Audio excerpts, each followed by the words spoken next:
Hey, what's up, man? I got a great interview scheduled for today. Charge it to my head and not my heart. But we got a great conversation planned, man. I'm really looking forward to having this conversation. We're early because shout out to Love Travels. They showed up on time. And I'm ready to start the interview. But first, hey, it's the big baby. And I'm back. Hold up, big baby. Hold up, big baby. Okay, anyways, let me bring my guest in. Scott and Jazz, what's up, man? Welcome to the live stream. Welcome to Big Baby's podcast. Happy to have you all here. I've probably flaked on y'all 14 times because I'm unprofessional at times with this. I'm terrible at booking guests and following up. Let me be honest with you, but I'm trying to be better about it. And I'm happy to have y'all.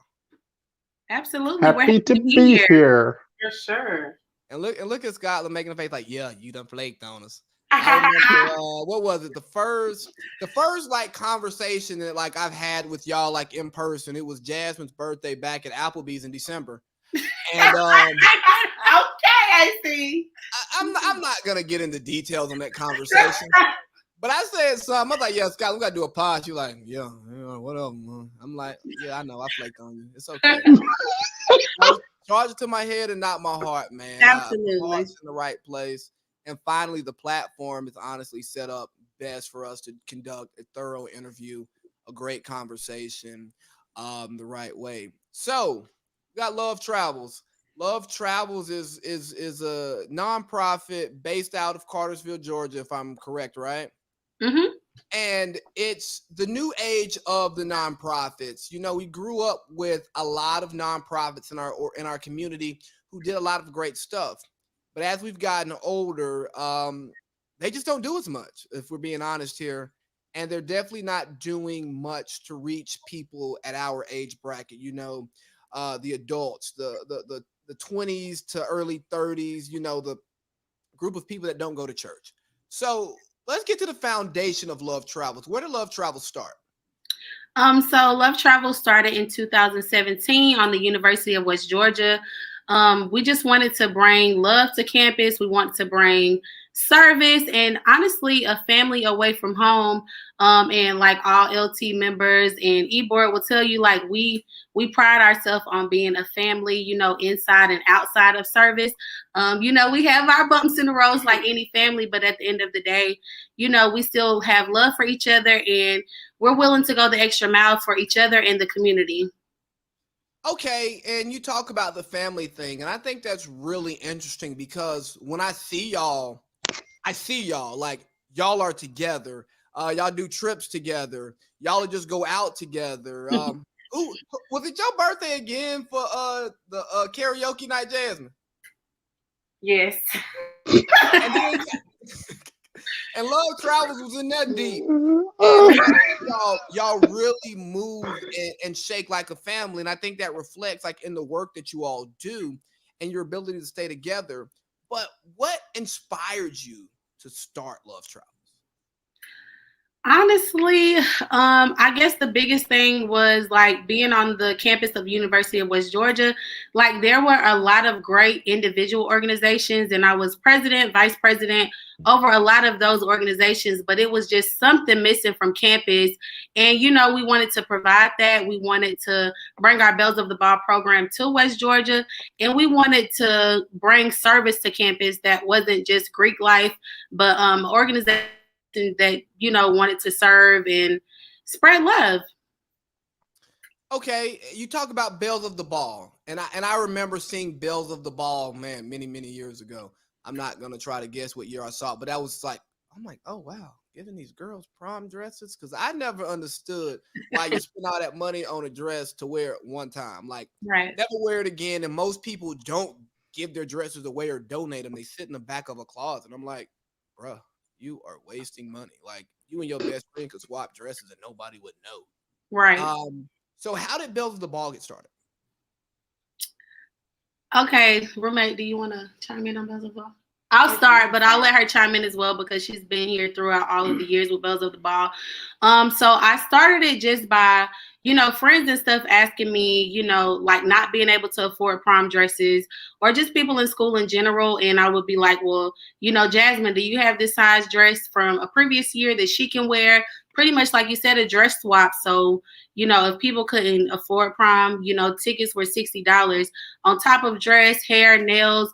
And, there were just some people that couldn't afford it. So as our friend group has always, been ride or die for each other, we just kind of started swapping out dresses and stuff like that for people that couldn't afford them. The first year we just did it at the Goodwill Career Center. Like I was begging on Facebook Garage and, family and friends. We probably had like 100 dresses and probably helped about 20 girls. But, now where we are today, we probably help 1,000 dresses. We probably collect 1,000 dresses and help over 500 girls at the University of West Georgia and also Atlanta. And we give out a scholarship in honor of Brianna Williams. If you want to tell a little more.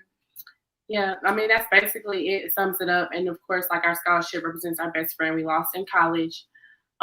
She was, of course, our hearts. It's really a good time. We always have a DJ. We have the girls come out. We have plenty of people that give away bundles for free, lashes, corsages, boutonnieres, all that kind of stuff. To at least about 50 to 60 girls, would you say? Mm-hmm. And their couples, just free hairstyles and everything like that. Like it's really a pretty good show. We actually do a runway with the girls, let them walk down the middle of the hour with their dress on. We'll cheer them on, pump them up. So it's really fun.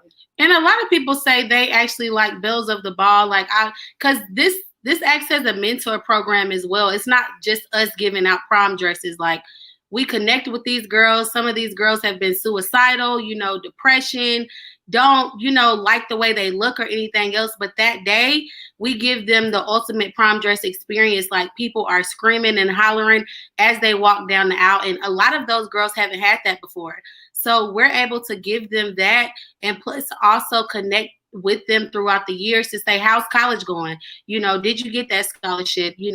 What do you need? How can we help? So it's not just a one-day program, how a lot of people think. It's like a lifetime bond that we're able to build with these girls and build their confidence. And they are able to see confident, strong women cheer them on and, build that, again, family that we try to build within Love Travels. Okay, that's beautiful. I promise you, Aaron, we're going to get to you. No, you're good. I'm just chilling. Y'all good. I don't think Bells of the Ball is a topic for him. So one thing I'll tell you about the Bells of the Ball, well, two things actually. When I was in high school, shout out to Miss Jamila Suber. She used to set up a Prom Expo at Cass High. And my first years of high school was a thing with the different vendors. They would have students who got to model dresses and tuxedos. Fortunate for me, I'm 5'10", dark skin. You know what I mean? No, I got the opportunity to model for like lunch. Like it's during all the lunch periods. You're just in a tuxedo modeling, girls in dresses. And to have people look at you like that and you're like showing off a tuxedo, it's super dope. And especially like my freshman year, the tuxedo I rocked, it was super clean. I ended up wearing it to prom that same year. And I saw a couple people in there with it on. I was like, yeah, y'all saw that on me. But it instills a level of confidence that's so hard to find because those opportunities are so limited to give young men and young women that exposure of people like, oh my God, you look great. You're beautiful. Right. Especially when it's somebody who doesn't have an ulterior motive, because you can tell somebody they're beautiful, but if you ain't telling they're beautiful for the right reasons, it doesn't necessarily resonate with their self-esteem. Another thing, that reminds me of the pageant, right? Yes. And I thought the pageant was such a great thing because it allowed the young ladies to like show off talents that they have. Like we have people who can sing, who can write, but whoever gets to hear them sing or write, like if you don't go to church with them or if they don't go to church, you don't hear that. Ain't nobody walking around doing spoken word, because guess what, bro? I'm really not trying to hear that in the hallways of my high school right now. Like, hey, bro, if you ain't cracking these jokes, you can get out my face. And I hate that we've lost that. And I think that's something that we can have a conversation about, like a serious conversation about later. I think it's something that our community needs. It's something that I've like I created a whole presentation about bringing it back years ago, and I just have been it's been sitting on the hard drive. Oh wow. I be working. I just don't be putting everything out, but Right. I have ideas that I develop, and I think that's something that is so important. But let's get back to you all and your journey, not my ideas. I talk about my stuff here every week. You talked about your friend. Y'all named the scholarship after. What was it like when you got the text or the phone call, and how has that impacted you moving forward? Wow. Well, honestly, we were getting ready for our first mission trip with Love Travels. We were going all the way to Ichmil, Mexico to serve. So we didn't know. Mexico to serve, not go get drunk and have fun. No, we didn't have no hot water the whole week. We was in a village, like we were serving, and it was one of the most beautiful experiences I've ever went through. And we're supposed to go back in November if any of y'all want to go, but it was like, do we stay, and grieve? And we didn't know what to do. We didn't know whether to cancel flights. We didn't know she passed the night that we were leaving. We left at 5:00 that morning. So we were just hurt, confused, like everything. But I know for me personally, like I feel like it was kind of God sent for the trip to be that day, because the peace and the understanding that I found within that trip, off of that was more than I would probably still be broken into pieces if I didn't have that trip to Ichmil, Mexico to put me back together and serve that village. I feel definitely the same way, and it's just made me go harder, honestly, because Bree was one of those type of girls, like she never gave up. Like it was like every year she had to have a liver transplant or a kidney transplant, and she would still come to school to try to get her degree and everything else. Like she never gave up. So with her, having her in our lives, it literally just made us go harder. Like, she moved in with us. Like we took care of her while she was at school and everything. Like even when the doctor told her not to come back to school, like she still came. Like she was determined. So, I mean, with that, like it just motivated us to go harder and do better. Like, it's no excuse. And we were both able to walk her cap and gown across the stage, even though she had passed away. Like that was one of the things that she wanted more than anything. So that's the last thing we could give her. That's absolutely beautiful. I mean, that's a story that I was totally unaware of, and I'm happy that you all were able to share that with us. But let's talk about y'all two just a little bit. Now, Jazz, that's the homie, and I've known y'all 10 plus years. Grew up in the same community, but obviously there's a little bit of an age gap, so a lot of things are missed. But I noticed that post high school, and maybe my eyes aren't great, but I noticed post high school, y'all two really forged a relationship, like a super relationship, because I know y'all operated in different circles, like when y'all were younger. That's just, it is what it is. But I watched y'all two grow together, and unlike many people that we grew up with, y'all grew together as friends and as sisters, but y'all also allowed y'all's friendship to create something and build something more, like with what y'all are doing with Love Travels. And for one, what brought y'all two together? And then what really made y'all say, hey, let's be different. Let's set ourselves apart from some of the other people that we know.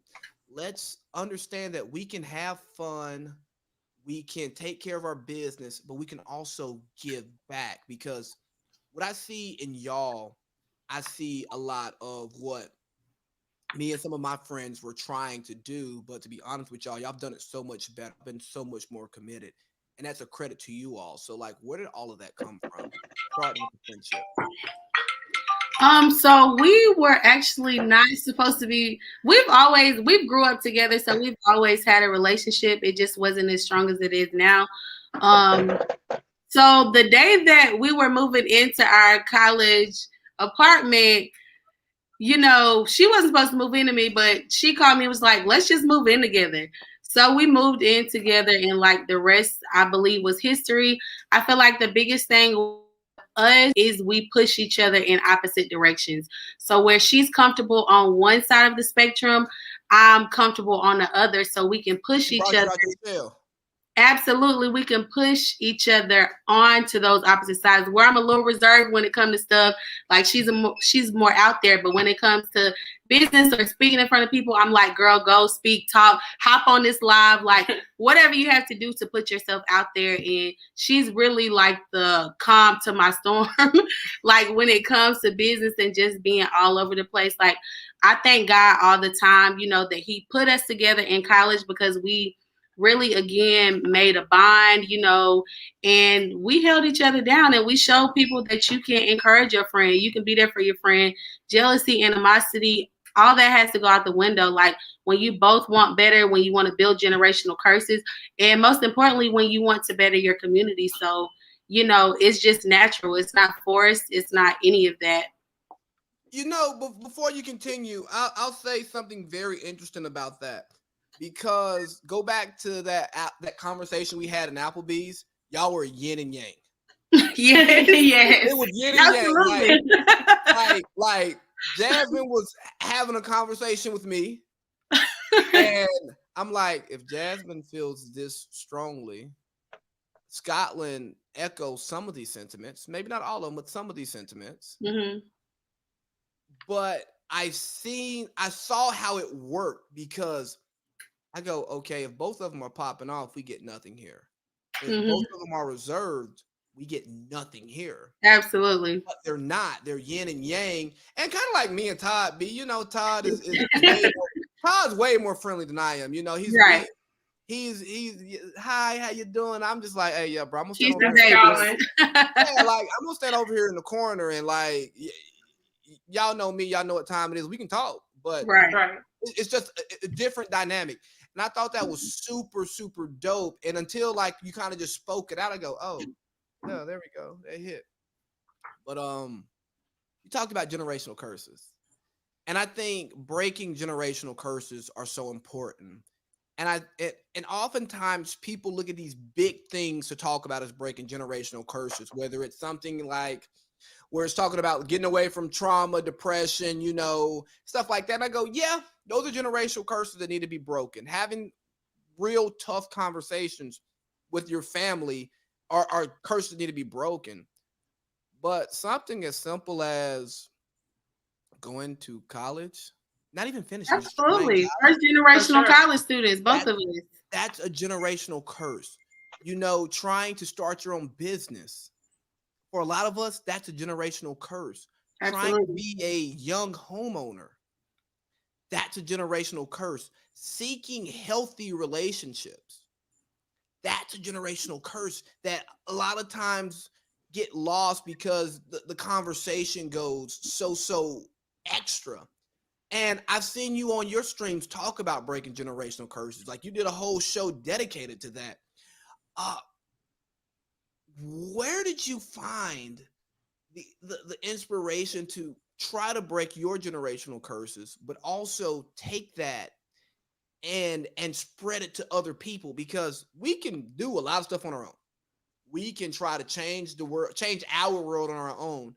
But the people who are truly comfortable with themselves try to change their world and the world at the same time, because everybody deserves game. Like I never, ever want to be a hoarder of knowledge. Like if I can give you an idea, if I can give Love Travels an idea and y'all run with it, man, take that shit. I don't even need a shout out. Just take it. Talk to me about it. Let me know you're going to take it. But take it. Right. I think that's how we should do. If you're trying to do the right thing for the right reason, it doesn't matter who does it, as long as the work's getting done. Right. But where did that come from? Aaron, you want to start? Because we've been talking over you a little bit. I'm sorry, AP. No, y'all good. No, y'all was good. Y'all sounded. I was just listening. Okay. Sorry, AC, but I'm gonna need you to rewind. Go back to the beginning because I thought that was for the girls. What was for the girls? That question you just asked. Oh yeah.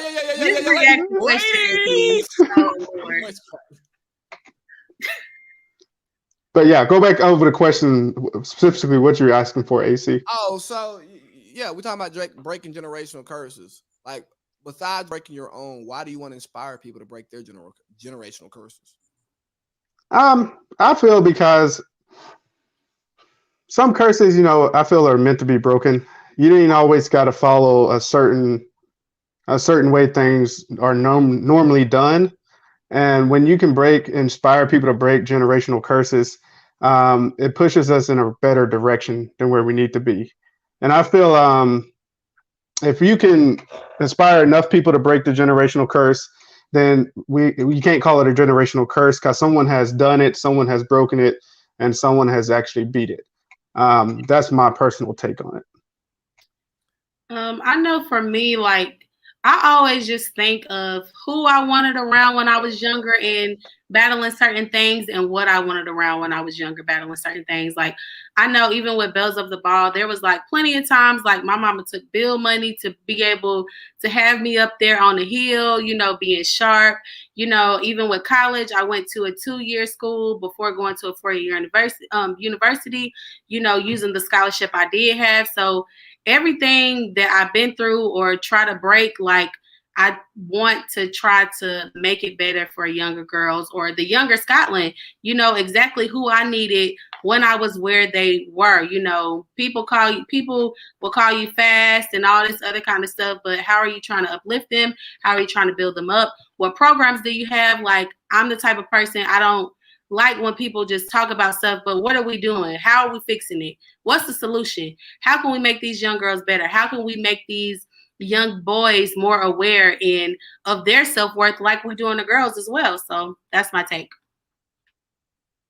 Yeah, I mean, they pretty much summed it up as far as like a take on generational curses. And like I said, honestly, like in generational curses, my mom was really my biggest motivation, especially with like my cousins have motivated me too. But like even from high school, like it was a 20-year gap between a graduation from high school within my mom's side of the family. Like my mom graduated in 93, and then it took 20 years for somebody else to graduate, which was me in 2013. Like stuff like that, you don't want, I guess for me, like you want to motivate girls. Like, of course, if that's a trend or something like that in somebody's family, you want them to be able to break that. Like, I want them to fall into that same, that same trap, that same chain and everything else that their family has. So, I mean, you just got to motivate everybody else how you want to be motivated. Pretty much what's going on. Yeah, you got to be the positive example. You just got to be better than the situation most times. And that's a good way to look at it, I would say. And a lot of times you just have to do it. Like there was so many people that doubted us with starting, Love Travels and stuff like that. But a lot of people can't see past that generational curse. So you have to break it to show them that there's an outside world. There's another realm of life, beyond that generational curse. So I just encourage anybody, who wants to do something, who wants to build something, who wants to be something, just to do it. You bring up a really good point, and I'm not going to take this time to bash our hometown. I'm not going to do that. But one of the most difficult things about conducting business and trying to create a positive change where you grew up from, where people watched you make your mistakes, is breaking the mold of who they think you are.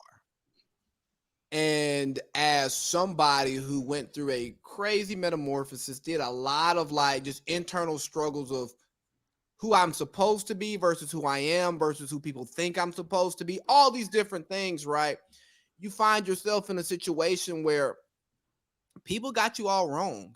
And it's like, hey, look, for one, don't judge me on who I was 10 years ago, because that's not who I am now. Like I've grown up, I've matured, I'm a different person. Also, some of those things that I was 10 years ago, I'm still that. But again, I'm more refined. I've learned how to properly compartmentalize things like, hey, Jazz, I'm life for the party. You Right. we gonna party. We gonna party. But understand, for the people who didn't know what happened before the party was work got done before the party. Like we gonna work. For sure. Just as hard as we party, we're gonna work that. Absolutely, LT all the way. And that's the mantra that I live by. And again, I don't know about you, Scotland, but AP, we partied together back in the day. Yes, sir. Back in the day, and Scotland, you heard all the rumors, right? So it was what it was. Like, you come with me, we gonna have some good drink, we're gonna have Yeah. a good time. But then you have people on the other side of the house who would be like, oh no, you're not supposed to act like that. You're supposed to be in this square box because you do this at school and you go to this church. I'm like, bro, I can do both. I can do Right. both. So what has it been like operating back home with people who still look at you as who you were from high school? Like, it's crazy. They still gonna see you who you were from high school and you go, bruh, I'm not that person. If you have a 5-minute conversation with me, you will understand that I'm nowhere close to that person. Right.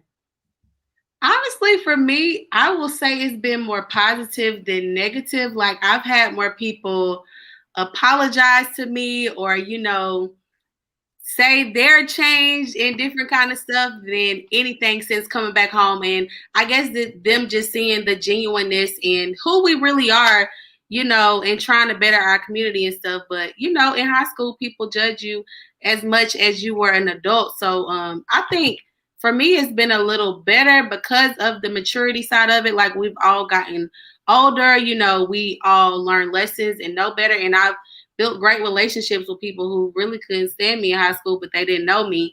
I think the hardest thing for me coming back home was we got so much love and support, when we first started at West Georgia. So coming back home, starting from scratch because we're starting a whole new chapter because we still have our West Georgia chapter, but we're starting from scratch with the Bartow County chapter. It's not really that much going on. Y'all had y'all group, but it wasn't really a lot of young groups and service and stuff going on. So it's like, what they trying to do? They trying to do stuff different. This ain't how we do it. But we have our strong supporters that's always gonna support LT, that's always gonna show up, that's always gonna show love. So that's all I can really ask for, honestly. No young people group beef. No young people group beef. We all work together. Even we don't work Absolutely. together, we work together. For sure. I'm tired because we gotta let these old people know, hey, we here. If y'all ain't gonna work, we gonna work. AP, how'd you end up joining? So, crazy story. I just seen one of their stories, Scotland, because I follow Scotland and Jazz both, and I just started seeing their stories. I started watching more and more of what they do throughout the community, and then I think it was Scotland. Like they were searching for new members, and I was like, oh, okay. So I went to an event or two, started helping out, and then she was like, I was like, hey, Scott, I want to be on the board when they was doing accepting invitations, and she was like, hey, come join us, come check out the meeting. And all just went on with the vibe because I mean we grew up together. I was liking what they was doing, so I was like, hey, I'm gonna get on board. That's beautiful. That's It's just beautiful. simple. I didn't have a real extravagant story. Sorry. I wasn't looking for an extravagant story, man. I was just curious because, like, I don't be knowing stuff. I be asking questions I want to know the answer to. So I feel like if I want to know the answer to it, somebody else probably. Absolutely. Somebody probably wondering that. Yeah. Again, like, I understand Jasmine Scotland because I saw y'all West Georgia together. I followed one of y'all at some point on social media and saw, roommates, and I'm like, Roommates.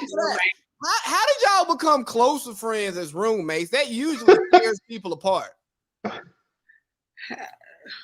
There was a lot of the devil was busy in West Georgia, so yeah, so we really had to sit together for sure. I mean, but I will say it was probably because we weren't as close as we were, like she said, we were always cool, and growing up and in high school and stuff like that, but we weren't as close as we were in school. Like, we had to create that bond. It wasn't already done.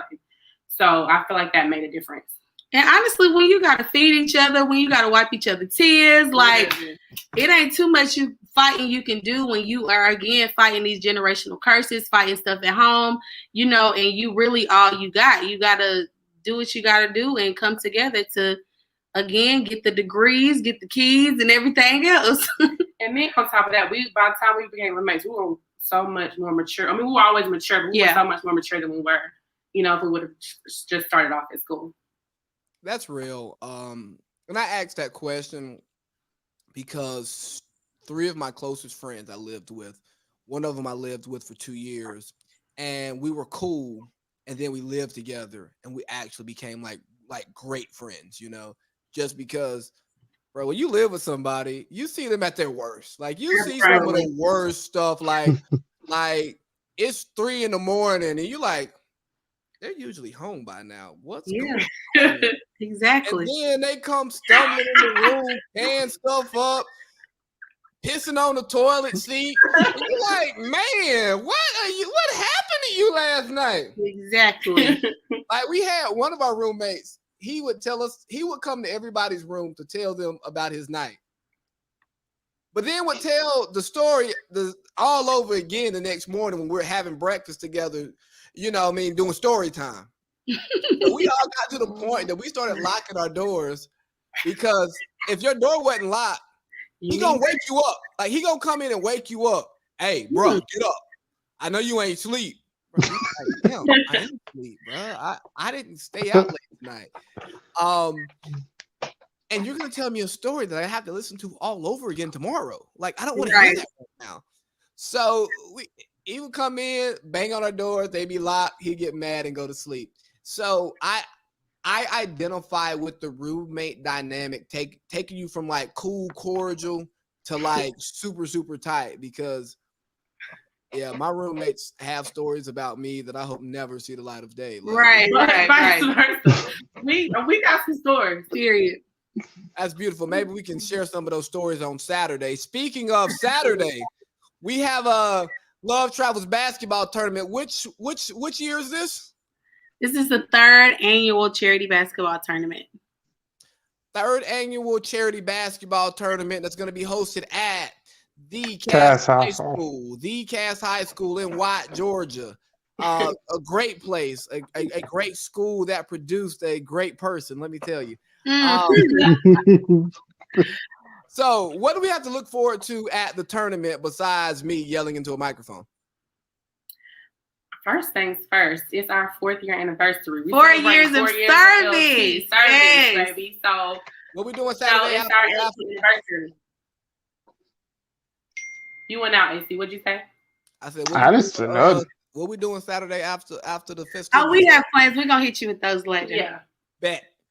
But back to the tournament, we have 15 teams. We got 2 youth teams, a women's team, and then the rest are male teams. We're gonna have a time. We're gonna have music. We got 12 to 15 different local business owners that will be selling different products, food, everything. Is just a good time for the community to come together for a great cause. We typically do it on Summer Hill, but with COVID, we're having to do a larger venue. Not saying we won't go back to Summer Hill, because, you know, that's our roots, that's home. But we had to take safety precautions, you know, due to COVID, have more space for more people to come and enjoy. So we want you all to come out. We're celebrating 4 years of blood, sweat, tears, nights going hungry. We making t-shirts right now. If I turn the camera around, y'all wouldn't believe this was my house. So please come out. Come support. We're still going to have like the 3-point shootout, the dunk contest, you know, stuff like that. Of course, we have the little kids dance off. You know, got to have that. Dunk contest Friday, Saturday or Sunday? Both. Oh, I might bring some shots. I Shots. Everybody you know in town that hoop, they got a team. No lie. So come out, support. We got some local teams. We got some teams that's not local. We just want to have a good time, celebrate, and most importantly, we are raising funds to go directly back into our community. We don't get paid for nothing that we do. Any money that we touch, it goes into bettering Bartow County, the youth, and anybody who's in need. Like if your house caught on anything, people know anything you can come to LT for.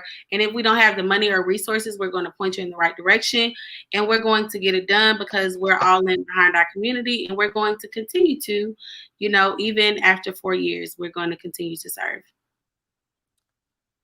I can't wait. I'm looking forward to it. We're excited. We're going to cut up. Now we're going to celebrate too. We can cut up. Oh yeah. It's going to be exciting. I'm excited. Because the kids really be playing. The girls, they got some girls come out of retirement. Yeah, come on time. Come on time. Come on time. We might have some surprise players on the court. You're Never a know. AC, you gonna come out of retirement? Never know. Come out of retirement for what?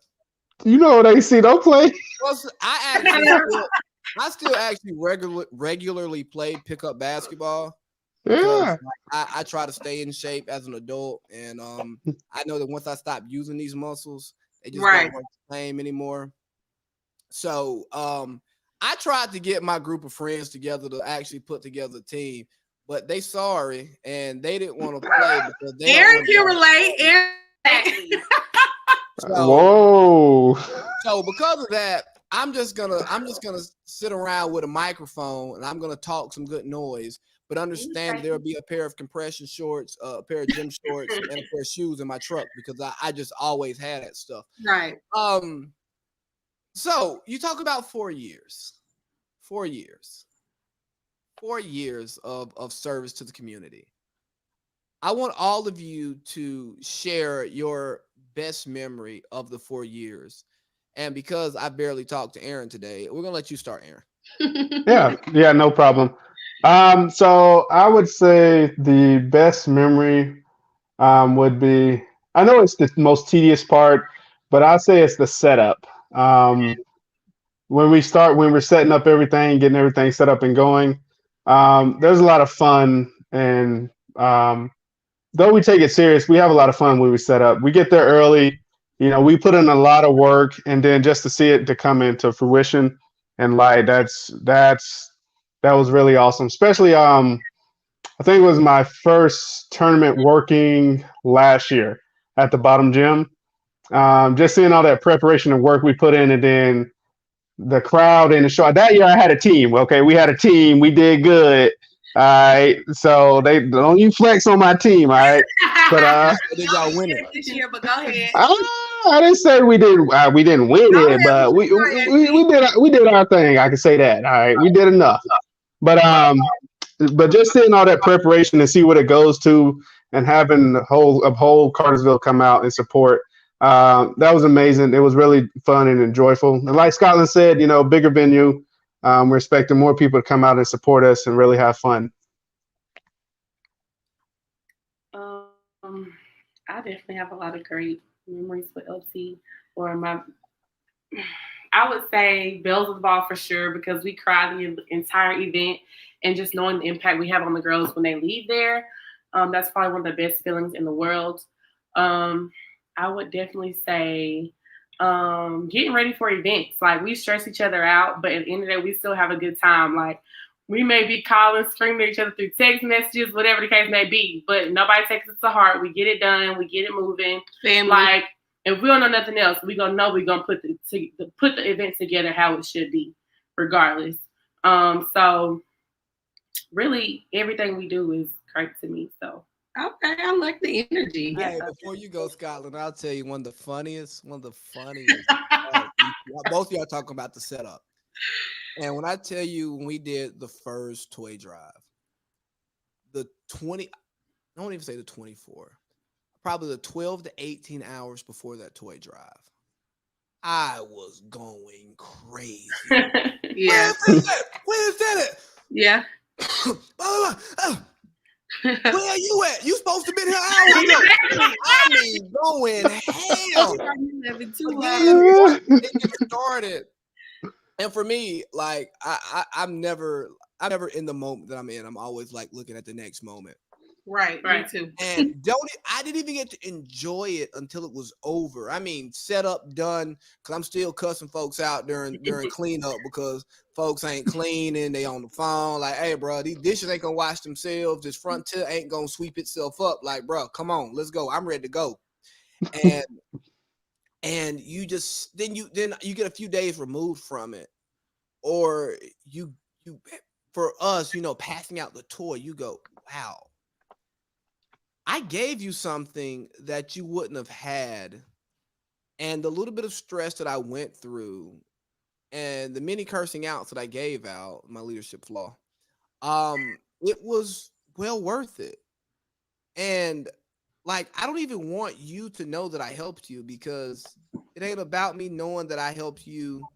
And I don't even need you to know that I'm the person that helped you. And I don't care to know that you're the person that I helped, because I may know your mom, I may know your daddy, and I don't want them to think that them to think that I think that there's some charity case, because I don't look at stuff like that way.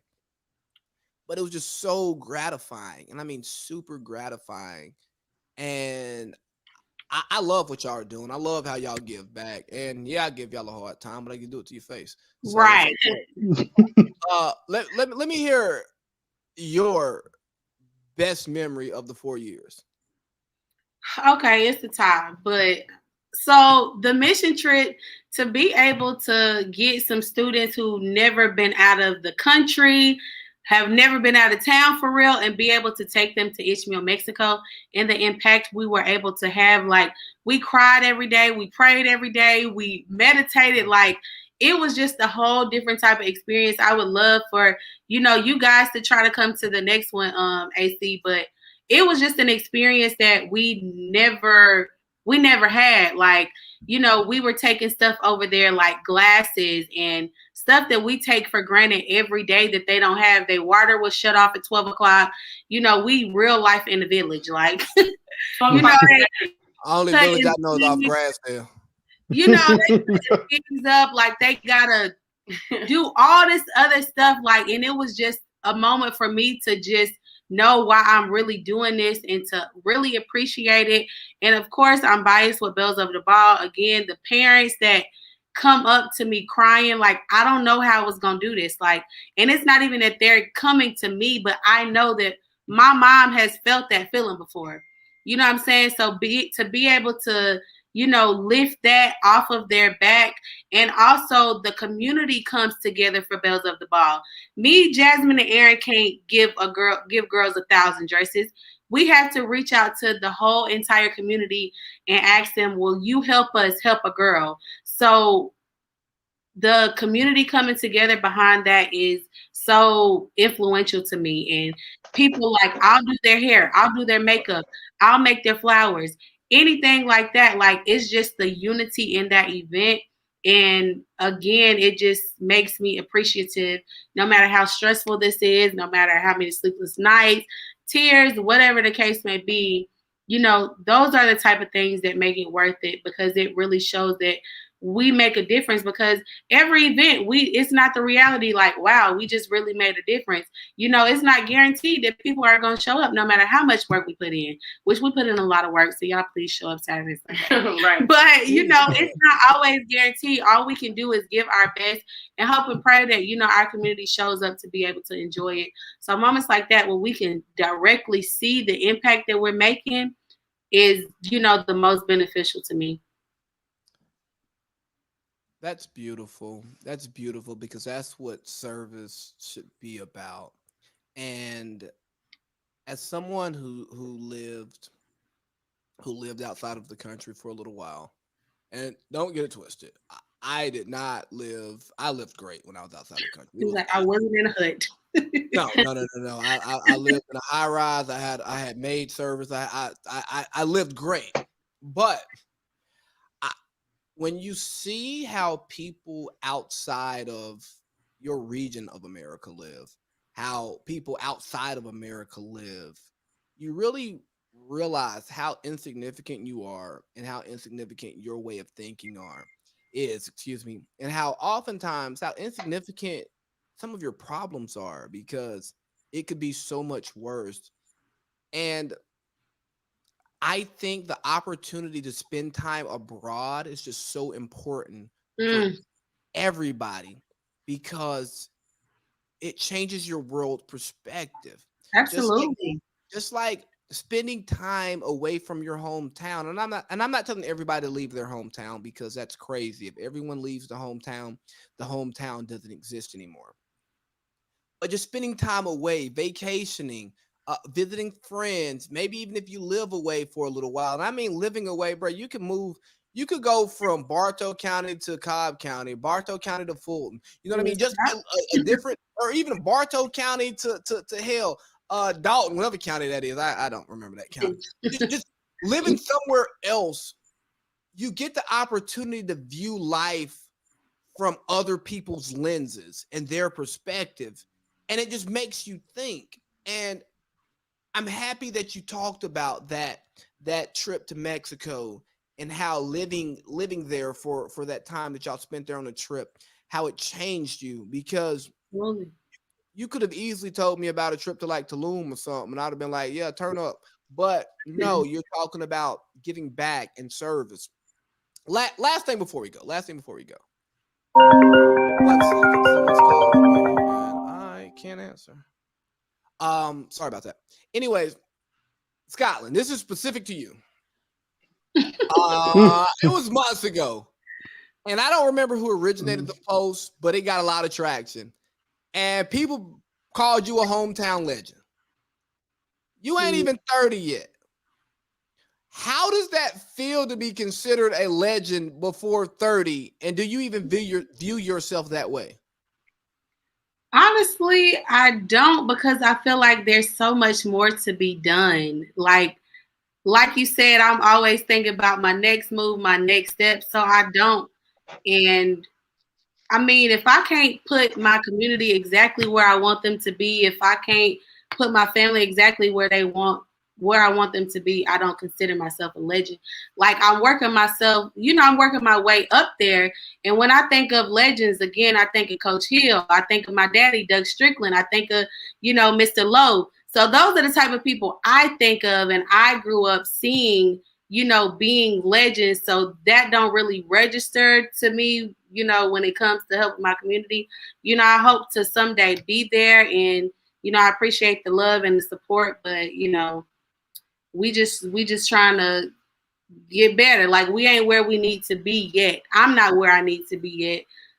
So yeah, I appreciate the love. I appreciate all that, but we got some ways to go. So where would you like to see your community? Let's just say I would like to see my community, like, I want to say, I personally feel like since both of our groups came to town, and people may feel different, I feel like the unity and the support of Black businesses have just gone through the roof. But I always feel like I'm the type of person, I'm never really satisfied. So I always feel like our community can grow, our community can get better. There's a lot of programs like the pageant that I would like to see come back. There's a lot of people that reach out to Love Travels about bringing that back, and maybe that's something we're gonna talk both about groups can work on doing. But yeah, just programs like that. And I just feel like if there's one lost youth in the community, we can do better. If there's one youth in the community who don't feel like they can have support, we can do better. If there's one girl that can't go to prom because they can't afford it, we can do better. So I don't feel like I'll be satisfied with a level of where our community is, because I feel like we can always be better, because we're great. We all got different talents. We the aunties and uncles with the resources and people calling us now. So there's just so many places we can go, and we still young, we still learning, we still growing. So I have great faith in, the generation in the community, and also the older people in the community that want to help us get to that level, because at the end of the day, people get older and they're not able to do what, Coach Hill used to do back in the community. So we got to continue to pass that torch. And I think if we continue to pass that torch and provide resources, like, it'll only grow and get better. And as long as we growing and getting better, I feel like that's a win for the community. That's beautiful. That's absolutely beautiful. And I think that's why you and I have this love-hate relationship, because nothing's ever good enough for you. And I just see different similarities in the personality. Aaron laughing because he already know. Yeah, bro, like somebody like, oh yeah, we did this much. Okay, we have done more. Go do something else. Yeah. So what do we celebrate? We set out to do this. We did it. We don't celebrate what we're supposed to do. That's just going to work every day. Now we celebrate real victories. Getting this done wasn't a victory. This was an expectation. Right. Again, that's just conversation for another day. Hey y'all, I've really enjoyed this. I mean, I've really enjoyed this. And there are a few rabbit holes that I probably could go down, but I'm not going to do that. We're going to keep it under an hour, because that was the goal for me, to keep it under an hour. Oh shoot, before I forget, we have Juneteenth celebration coming up in the community. Let me not forget about Juneteenth, because the world has forgotten about Juneteenth for far too long. Our our country has forgotten about Juneteenth, and honestly, our community has not been properly educated on what Juneteenth is and what it should mean to our community. Look, I got Juneteenth drip for sale already. You know, Juneteenth up here, July 4th down there, red line through July 4th, because that's not my Independence Day. Juneteenth is my Independence Day, and that's what I want to promote people to celebrate. So make sure you fire up your grills, you get all you get your ribs, all that for Juneteenth. If you do it for 4th of July, do it for Juneteenth, because that's the true day of independence for our people. But there are some community events going on in Juneteenth. For Juneteenth, I hear they're shutting the hill down. Is there more information that you can provide on that? Well, I know they are still looking for vendors. It'll be a weekend thing. Y'all just come out and support. It's going to be bigger. It's going to be better. You can reach out to the Summer Hero Heritage Group, Alexis, Todd, Brandon, and you can always reach out to one of us for us to get you the proper resources. But yeah, it's a weekend thing. Shutting down the whole hill, and there will be vendors. I already got my outfit ready. I hope y'all got y'all's ready. But I'm for the culture. It's gonna happen.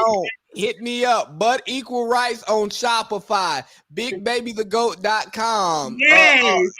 Find me what free Big Baby the Goat on Instagram. I promise you, I can help you out with your Juneteenth outfit if you ain't got one. I'm gonna get you a shirt for the second day. We gotta support. I got my first day outfit now. Hey, I'm gonna have them in the trunk Saturday. Absolutely. But hey, man, thanks so much. I really appreciate y'all. And I want to tell y'all this on this platform. I mean, I could tell you in person, but that wouldn't do it justice. I'm so happy we had that conversation we had at Applebee's that night. Like, I really am. Because for one, the way I was feeling, the way Jasmine was feeling, it forced people to be honest, right? But it forced a necessary conversation between like-minded people who just hadn't been in a room together to talk about stuff. Okay. Like, y'all know I'm never around. I'm going, I pop in for a hot second, and it's all fun and games when I'm home, and then I'm usually out. But now that I'm closer, I'm just looking forward to being more involved, seeing more stuff, supporting more directly, and making sure that I don't get too big for my britches and forget about where I came from, because I think it's important to develop where you came from. Everybody wants to get money and move to the next neighborhood. Instead, we need to try to get our money and build up our neighborhood so it looks like the neighborhood that we want to live in. Absolutely. Thank y'all so much. I've really enjoyed this podcast. Hey, don't sign off yet. Hey, y'all, this was Love Travels. We had a great conversation, man. And it means so much to me to have had this conversation because, yeah, man, it happened when it was supposed to happen. Big Baby, yeah.